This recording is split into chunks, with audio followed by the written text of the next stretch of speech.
mais s'est dépouillé lui-même en prenant une forme de serviteur, en devenant semblable aux hommes et ayant paru comme un simple homme. Il s'est humilié lui-même, se rendant obéissant jusqu'à la mort, même jusqu'à la mort de la croix. Vous imaginez le Dieu qui a créé la terre, les esprits, les grands guerriers là, je ne connais pas leur nom dans l'Antiquité, les Zeus, les grands là, les Dante, tous ces grands là dans l'Antiquité, les David, les Salomon et autres, j'en passe, Asaph et autres, tout ce monde-là. Eux, mesdames et messieurs, ils ne peuvent même pas regarder Dieu même comme ça, là, comme ça.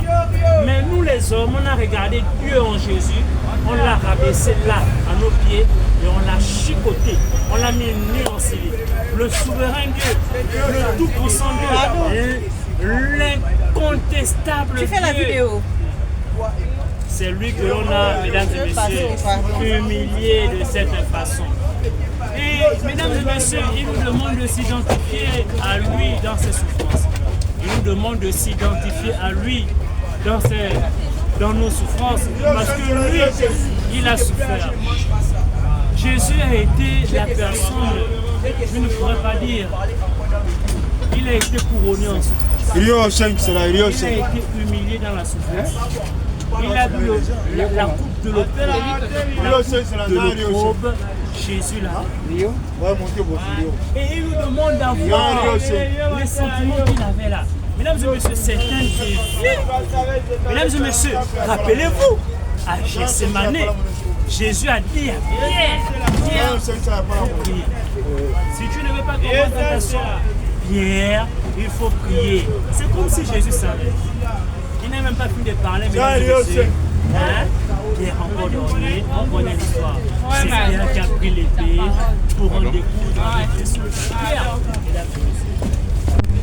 Alors, mesdames et messieurs, c'est pour vous dire, nous ne sommes peut-être pas des personnes parfaites. C'est vrai. Nous-mêmes ne sommes pas dans l'innocence. Nous-mêmes ne sommes pas baignés dans l'innocence. Personne ne te dira, je suis innocent. Je ne suis pas innocent. Je ne suis pas innocent. Je n'ai pas innocent. Même si quelqu'un me tue aujourd'hui, je ne suis pas innocent. Je ne suis pas innocent. Est-ce que vous comprenez? Mais Jésus dit, mesdames et messieurs, ayez en vous les sentiments qui étaient en Jésus-Christ.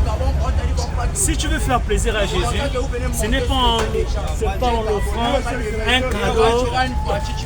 Je ne sais pas, peut-être que ça existe. Ce n'est pas en offrant une voiture. C'est pas ça faire plaisir à Jésus. Bon, tu peux prendre une voiture, dis Jésus, je t'offre la voiture. Ça va vieillir, on aura l'étoile d'araignée. Jésus, je t'offre un t-shirt. Tu ne le fais pas plaisir. Si tu veux le faire plaisir, la Bible dit, ayez en vous les sentiments qui étaient en Jésus-Christ. Ayez en vous. Famille, c'est un art. C'est en étant dans le Seigneur, mesdames et messieurs, que j'ai su que même si quelqu'un me faisait du mal, je n'ai pas le droit de le juger. C'est en étant dans le Seigneur que j'ai donc compris. Quand la Bible dit ne jugez point, j'ai donc compris la phrase là. Quand Jésus disait ne jugez point, sinon vous aussi vous serez jugés. Donc, quand quelqu'un vient me gifler, je dois prendre encore la cloche. Je ne dois pas juger. Parce que quand je juge, je me mets encore à penser, je creuse, mesdames et messieurs, les rancunes. Ah, il m'a fait du mal, il m'a fait du mal. Les lamentations. Avec le Dieu que je l'ai fait là, et tout le temps je suis là, je pense. Mesdames et messieurs, ça m'est arrivé. Je viens te rendre un service, donc tu me remercies en me faisant du mal. Et tu es là, tu penses tout le temps à ça. Mesdames et messieurs, c'est la Bible. Et en vous les sentiments qui est en Jésus-Christ. Alors, mesdames et messieurs, demandons nos prières. Seigneur, aide-moi à voir les sentiments qui est en toi. C'est vrai, c'est pas facile, hein. Je prends un exemple. Pierre Akenenge ou bien Salif Keïta, ils connaissent jouer à la guitare. C'est un art, le kora. Moi j'avais un kora au Sénégal. Le kora, je joue au kora. Je joue à la guitare. Mais je vous dis, c'est un art. On apprend tous les jours. On apprend tous les jours. On apprend. Vous comprenez? Donc, nous devons apprendre à marcher dans l'humilité. Shalom, shalom. C'est un seul, ça, il n'y a pas la monnaie.